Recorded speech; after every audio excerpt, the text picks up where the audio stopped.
Hello, my loves. Happy 2024. It's Danielle Mercurio, and we are here to talk about the cosmic and numerology alignment of this upcoming year. I am really not typically a person that gets super hyped about the new year. I kind of gloss over it. I look at it a little bit from the perspective of being a life coach, but overall, it's just kind of like meh, just a random date on the calendar, but it's a calendar that we coexist with. It's a calendar that we work with. So it's a calendar we should probably be aware of and get excited about. And what I can tell you is this: I am excited about 2024. I am excited in a way I have not been excited in a very, very, very long time.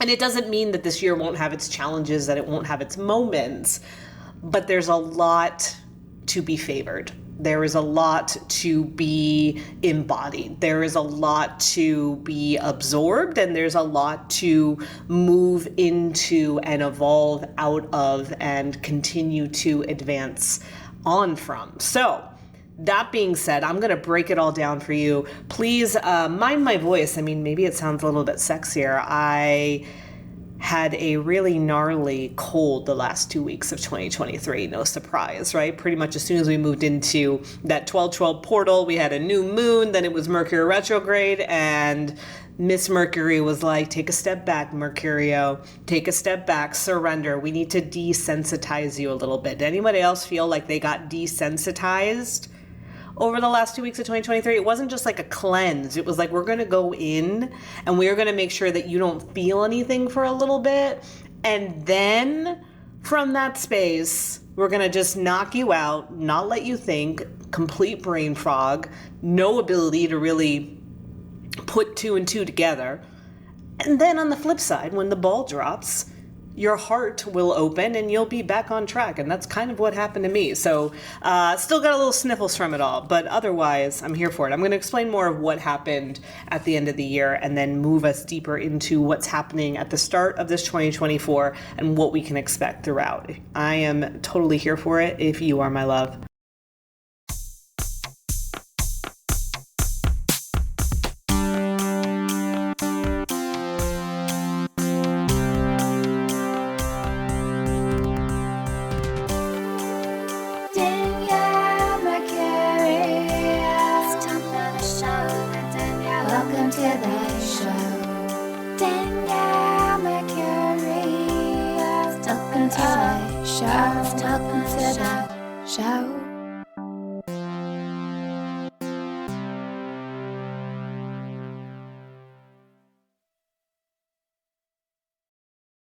All right, so 2024. Now, what I like to do whenever we move into new year, right? And again, I recognize that January 1st, from an astrological perspective, from a seasonal perspective, from the way that our world rotates, it doesn't quite make sense as the first day of a new year. However, it is the day that society chose, or the calendar we go off of, Gregorian, was determined, and we've been using it. And we use it because it's logistical. We use it because it's in the framework of our society. And so we're going to use it spiritually. Even though January 1st doesn't have a lot of spiritual significance, we can still obtain and look for and find spiritual meaning within the start of a calendar year. And then with that, we start to weave in certain cosmic and numerical happenstances that coincide with it as well. So right off the bat, the first thing that I look at when we go into a new year is, what does it add up to? Okay, 2024, 2 plus 0 plus 2 plus 4 equals 8. 8 is a master number in my opinion. Now, technically in numerology, master numbers don't start until 11, but 8 is powerful. And so for us to not credit 8 with a little bit more of a elevation or ascension energy is doing it a disservice, if you ask me. So 8 is the number of abundance. 8, when you flip it on its side, is the infinity symbol. Okay, and the infinity symbol represents and recognizes this idea, this notion that there is constant momentum. There is always ebb and flow. There is always back and forth. There is always a beginning and an end. There is always going to be resources available. And as much as there may be moments in your life where something is taken away, the beautiful thing about the infinity energy is that something will be replaced. And so that's why it's so important as we move deeper into this year to not let yourself be stagnant in things, not hold on out of fear of it not working out, of it not coming around, feeling like this is the best I can do. Because when it comes to the energy of infinity, control and lack and scarcity and doing things half-assed or holding on out of fear doesn't really work. Doesn't really serve that energy, that momentum.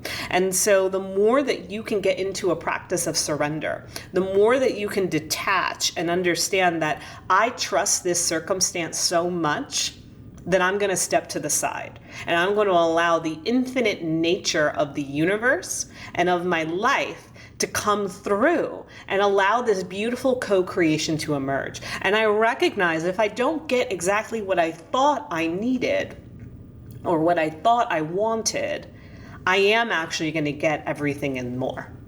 And I believe that to be true deep down. And it can be hard, especially like, let's say you're letting go of a relationship. There's a lot of fun things in that relationship. Let's say you're letting go of your home. There's a lot of great little nooks and crannies and moments of comfort. If you're leaving a job, there's familiarity, there's camaraderie, there's you've got a crew there, and you're saying goodbye to things that you do love, that you do like, that you have grown to become invested in. And yet, if there is even a little bit of an inkling of let's redirect here, let's change it up, we've got to do that because that's that infinity momentum kicking in. And when that infinity momentum kicks in, it's going to keep kicking in and it's going to kind of haunt you a little bit, but it's going to do it so that you can approach it from a space of understanding and recognizing, oh, I'm in an infinite flow right now. And in order to best honor that, in order to best be served, I've got to really show up for the change. And when I show up for the change, it creates space from what was and allows new an opportunity to step in from there. So we've got this beautiful, gorgeous 8 infinity energy running through. In Tarot, 8 is the strength card. Okay, the strength card is a picture of a woman with a lion, and above her is the infinity symbol, okay? And she's with this lion, and the lion is not going to eat her. The lion is not going to hurt her. The lion is tame. The lion is gentle. The lion is sweet like a lamb. And so there's this understanding that if you show up in strength, if you show up knowing that you are abundantly infinite, then you have the power to allow kings and queens to melt at your feet, just like the lion in the strength card. And so the strength card is saying, like, you are resilient, you are courageous, you are everything. And if you believe that, everything is favorable. Everything is going to work out. Everything is going to be more than okay, and you have nothing to be afraid of. Okay? 8 is also a feminine number. So we want to keep that in mind, right? We want to keep that in mind because the very fact that 8 is a feminine number showcases that we should not go about this 8 energy in a masculine way. You might say, oh, strength, being resilient, getting out of the way, making things happen. That's 2023. And we all kind of burnt out from that, right? Like we all kind of burnt out from that 2023 energy of like, go, go, go, do, do, do. It was the chariot, right? The 7, it was a 7 year, and 7 is like, you're on the right track, keep going. And you're on this chariot, but like there were moments where the chariot was like getting dangerously low on gas, or it hit a bumpy road, or it got a flat tire. There was a lot of maintenance. There was a lot of moments of repair. There was a lot of moments of needing to slow down. There were a lot of moments of not being sure where you were going. But that being said, it got you to the end of the year, right? And now that we're in 2024, it's like, maybe I don't want to go about this year in such a aggressive fashion. Maybe I don't want to be so in my masculine. Maybe I want things to move forward in a way that is still executing and making decisions and making things happen, but I'm going to do it from the feminine. And that's also what 8 is about. 8 is about executing from the divine feminine. It's making things happen. It's not being passive and just laying and being like, okay, Danielle said 8 is great. Let's let that just, do its thing while I take a nap over here. It's like, take the nap when you need to, but also understand that this is about a co-creation where you are trusting your instincts. You are trusting your intuition. You are trusting the self-love and the embodiment of who you are. And from that place, things start to churn. Things start to click over. Things begin to activate. Okay, so this year is about coming at it with a soft approach, making things happen, but doing it in a way that almost feels so soft, so simple, so refined. Okay? Now, if you can allow yourself to get into that nook, you are on track for a really beautiful, expansive year ahead. Okay? So that's a little bit about the 8 and the momentum of what that carries. And we'll get back into 8 in a little bit, but I want to talk more about this start of the year and some other things that are happening. So this month, January, okay, January 1st, new year, yay. I mean, how many of, I don't know. I'm the type of person that I just want to veg out on January 1st. I don't want to do anything. I don't want to go to the gym. I don't want to sit down with my goals. I am, especially this past year, I was just coming off, not feeling so hot and having to be around family and people I'm not normally around and eating things I don't normally eat. And there's nothing wrong with any of that, but I definitely am not in my most prime state of being.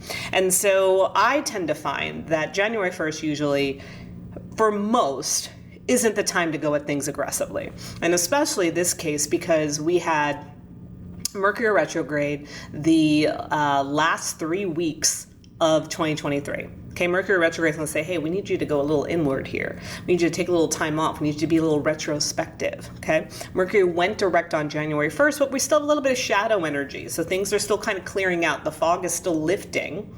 And then I feel like the new year is really going to start to activate and click over when we reach the new moon in Capricorn on 1/11.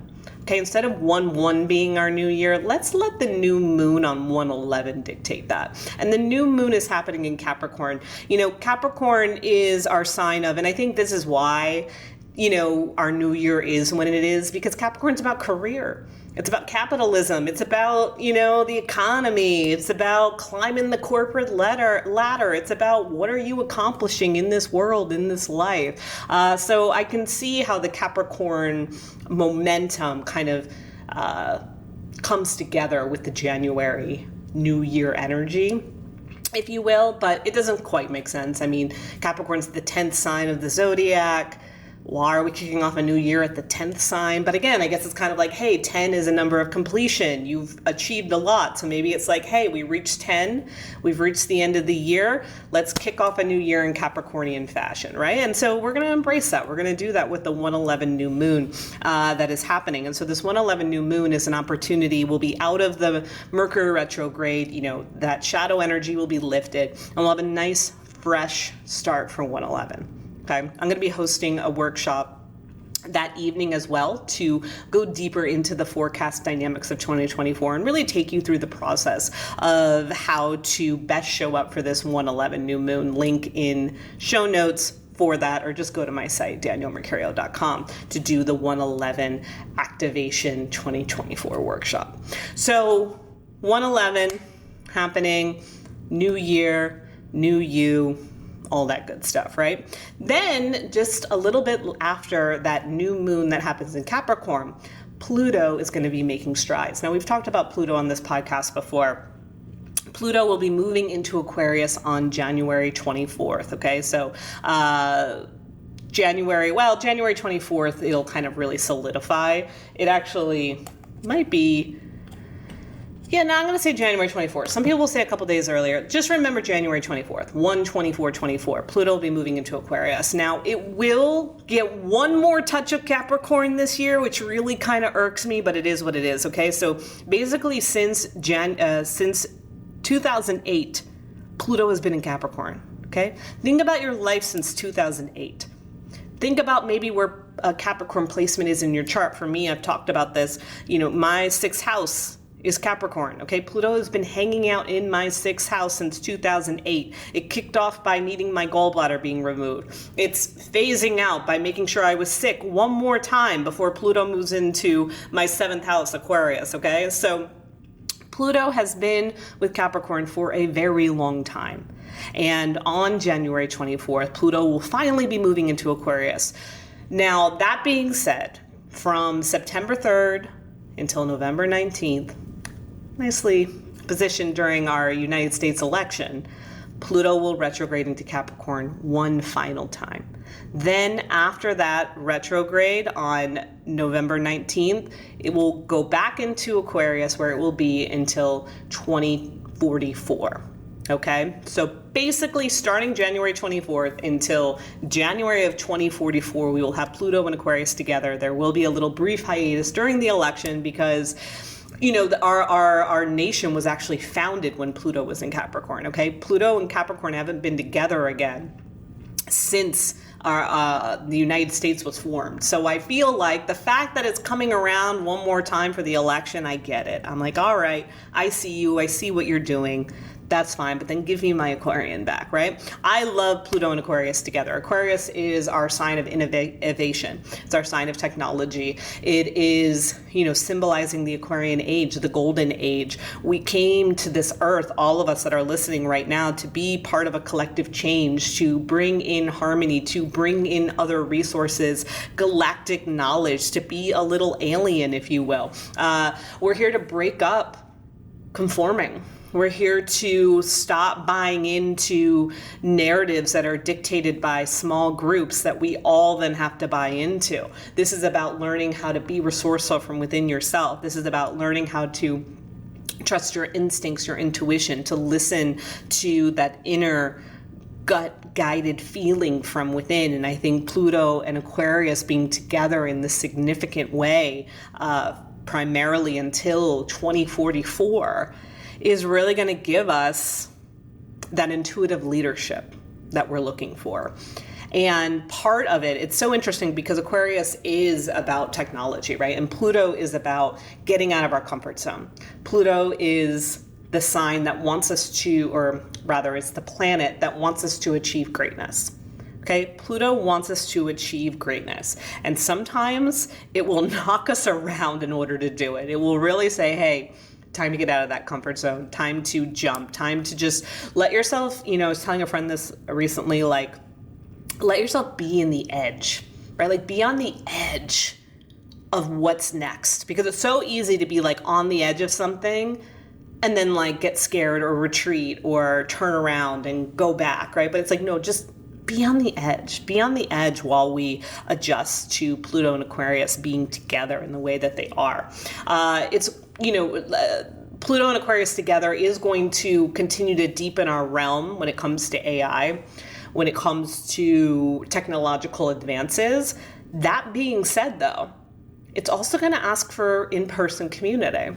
We're going to be seeing more in-person engagement again. We are likely going to see people going back into the office. We're going to see people coming together more. Not that people will be straying from those that do work from home and Zoom meetings and working out online. That'll all still be there. But I am going to tell you now, I think we're going to witness more people wanting to be in community, more people wanting to travel together, more people being willing to meet strangers, more people willing to kind of go out of their comfort zone and go to events by themselves and meet other people. We're craving that. As much as, technology is serving us in a lot of ways, it's not serving this in-person connection. I think there's going to be more relationships popping up. I know dating hasn't been pleasant for a lot of people. I think dating is going to get better. I think there's just going to be a lot of advancements in the ways that we socialize, interact with each other, because a lot of what holds us back is the ego.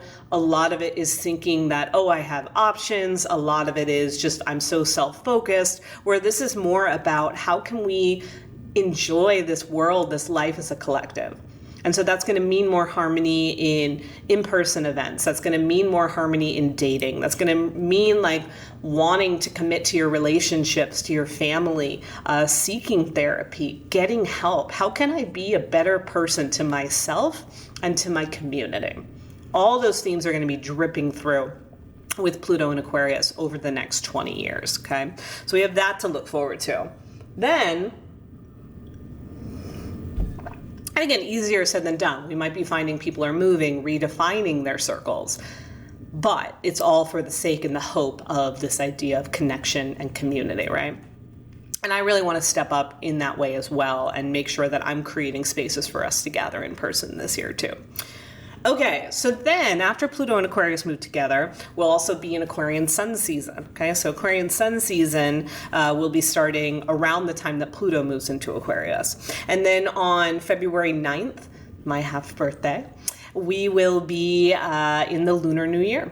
Okay, so the Lunar New Year works off the lunar, the moon calendar, and the moon calendar has 13 moon cycles. So that means that the Lunar New Year is always going to be about a month after our quote-unquote societal New Year, because society has made 12 months where the Mama Moon has made 13 months. So she's going to be a little delayed with her kickoff, but I don't even really look at that as delayed. I look at it more as like on track. So February 9th, we have the Lunar New Year happening in Aquarius. The Lunar New Year always happens in Aquarius, and it always coincides with the new moon, okay? Now, with the Lunar New Year, we're going to use the Chinese zodiac as well. And in the Chinese zodiac, this is the year of the dragon. So we've got an 8-year strength, the lion, and then we have the dragon as our Lunar New Year mascot. We got the lion and the dragon in 2024. Like, that's kind of epic. Plus, we've got like all the little alien energy running around with Pluto and Aquarius as well. So we've got aliens, lions, and dragons. Oh my. Dragon is the energy of ascension, is the energy of your power, is the energy of integrity, is the energy of boundaries, is the energy of mastery. Okay? It's about feeling significant. It's about taking a stand in what you believe in. It's about accessing and honing your power in new stellar ways. It's about bringing different ideas forth. It's about really showing up with your unique skill set that only you have to offer, okay? All of that is in alignment with the year of the dragon. And so then we move a little deeper into the year, and we're going to start to get into the spring. We're also going to be getting into eclipse season. So I like to believe that our real astrological new year is spring.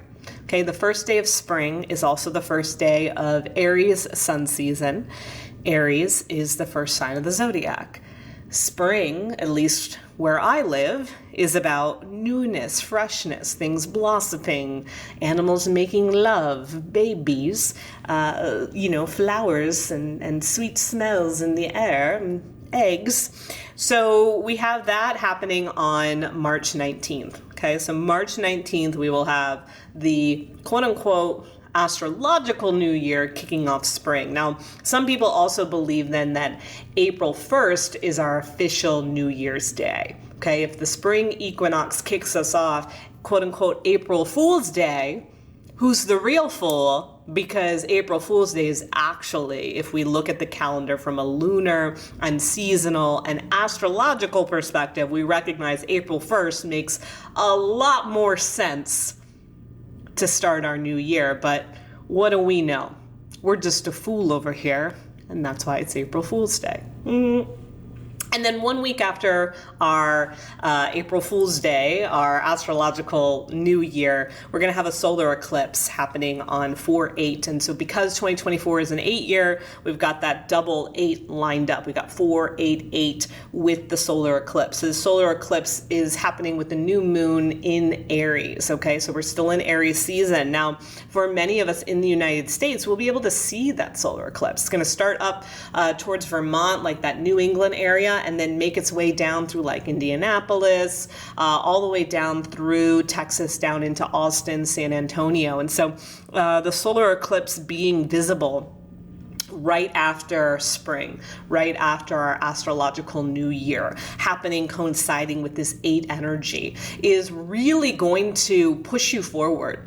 If you're here for it, this is going to be one of the most powerful activation dates of 2024. It's really going to ask you to be courageous. It's going to ask you to really embody that strength card. It is going to really present you with an opportunity to shine, to show up from your true heart, to show up in your deepest desires, to not be afraid, to not be blinded by the ways that you have been in the past, in the ways that you were blinded because of society, in the ways that you were blinded because of your relationships, in the ways that you were blinded because of your parents, in the ways that you were blinded because of your job, in the ways that you were blinded because of social media. Whatever it may be, those constructs no longer serve you, because what they were doing is they were burning you out. They were burning out your gifts. They were numbing your light. They were preventing your true essence, your real self, from coming forth. And so this date is so significant in rising into your light, into your sovereignty, into your power, into your strength, into your you-ness. So get ready for that. Okay, I'm going to be doing a little something in Austin for that as well. So also stay tuned. You know, this is a year of not only us coming together, but also really investing in that, investing in presence, investing in what does it mean to be supported? What does it mean to be taken care of? Because of the 8 energy and because of the infinity symbol, there will be a kickback for you.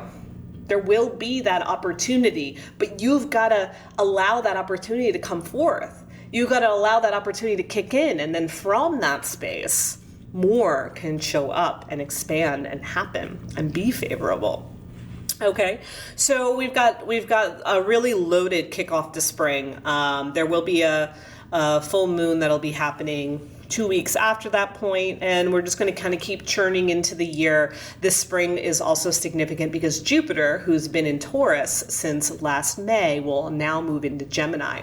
And I think, Taurus and Jupiter is kind of interesting because I think some people have, especially if you're in real estate, interior design, fashion, culinary, anything that has to do with kind of a material appearance or wellness, or how are you, your environment, so to speak.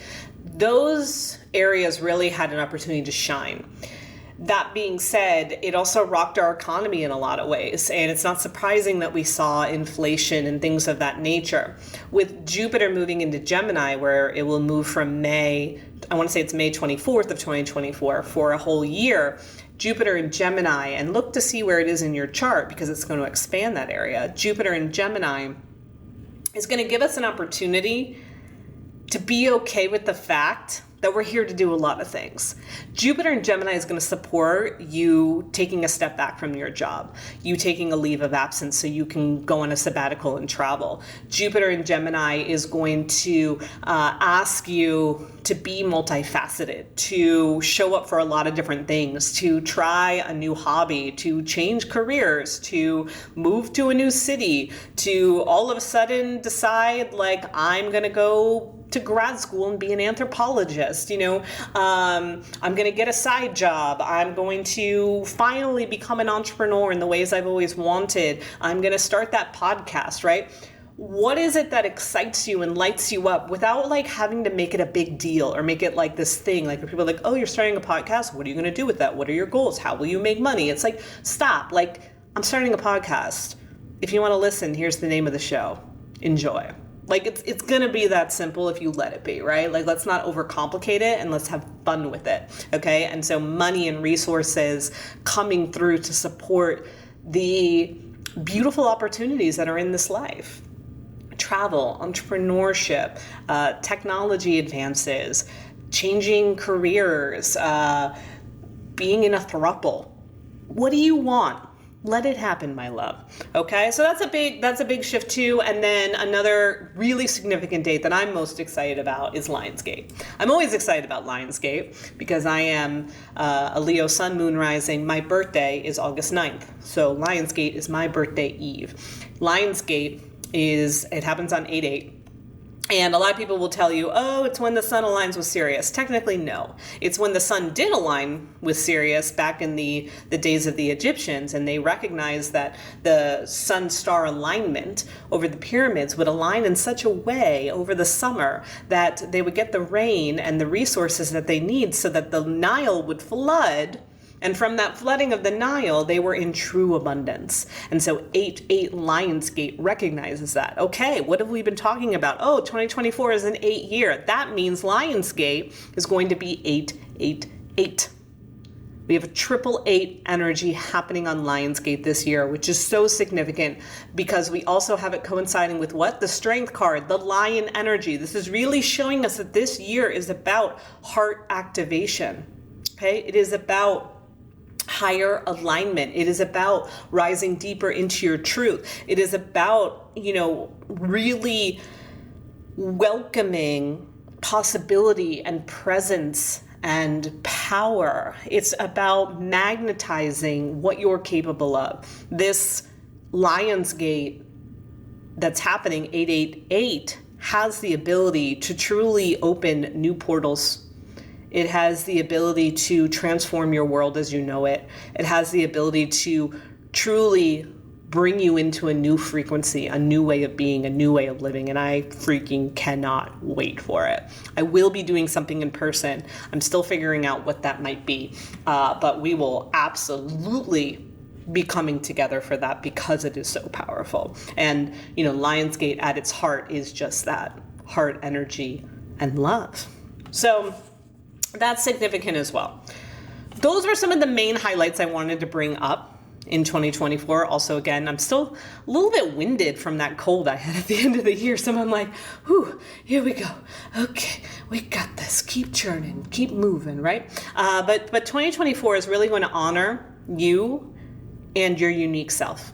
It's going to honor the mystic ways that you want to show up. It's going to reward you for accessing your gifts. It's about embodying what feels true and making choices that allow that to execute forward. 2024 is about being available for a life that makes sense for you. It's about trusting that energy of 8 and that energy of 8 on its side, the infinity, that you always have more than enough. And with any goodbye, a hello is forthcoming. With any ending, a really beautiful beginning awaits you. You can trust that. This is the year that's saying trust. Trust that you don't have to burn yourself out. Trust that you don't always have to be disappointed. Trust that you're not going to be alone. This is a year of relationships, of love, of success, of abundance, of community, of opportunity. But you have to make that choice to be available for it. And if you let yourself be available, so much more will be here for you on the flip side. Check out my workshop that's happening on 1/11. So much more to come in this upcoming year. Let me know how it's landing, how it's resonating. Share this freaking podcast out and just know I freaking love you. Happy 2024. My loves, let's do this.